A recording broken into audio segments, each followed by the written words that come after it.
सेलों के समांतर क्रम संयोजन में जो है यह लगातार सेल को हम बनाएंगे।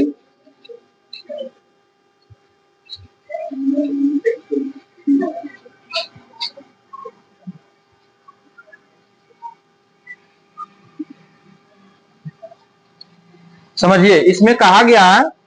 सेलों को समान श्रेणी क्रम में संयोजन, मतलब सेल को कैसे हम संयोजन करते हैं श्रेणी क्रम में, क्योंकि एक सेल से हमें ऊर्जा उतना नहीं मिलता है,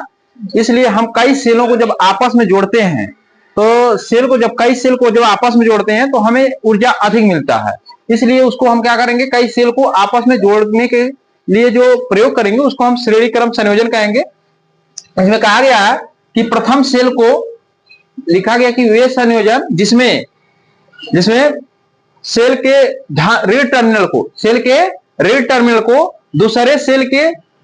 धन टर्मिनल से तथा दूसरे सेल के ऋण टर्मिनल को तीसरे सेल के धन टर्मिनल से इस प्रकार जोड़ते हुए आगे बढ़ते हैं कि प्राप्त इनसे जो संयोजन प्राप्त होता है उसे हम क्या कहते हैं, श्रेणी क्रम संयोजन कहते हैं। देखिए, ये पहला सेल है, ये दूसरा सेल है, ये तीसरा सेल है। इसमें पहले सेल में जो है, पहले सेल का जो ऋण टर्मिनल होता है दूसरे सेल के धन टर्मिनल से जुड़ता है और दूसरे सेल के ऋण टर्मिनल तीसरे सेल के धन टर्मिनल से जुड़ता है और इस प्रकार तीसरे सेल के धन टर्मिनल ऋण टर्मिनल चौथे सेल के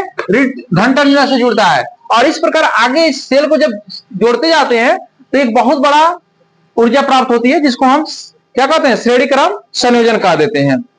इसी सेल के अंदर जो है एक हम प्रतिरोध R भी जोड़ देते हैं और जैसे सेल को जोड़ते हैं तो धारा जो है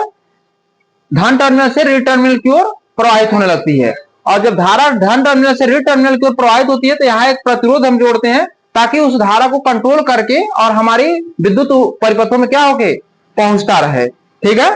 चलिए इसी के आगे अगला इसमें लिखवाना है।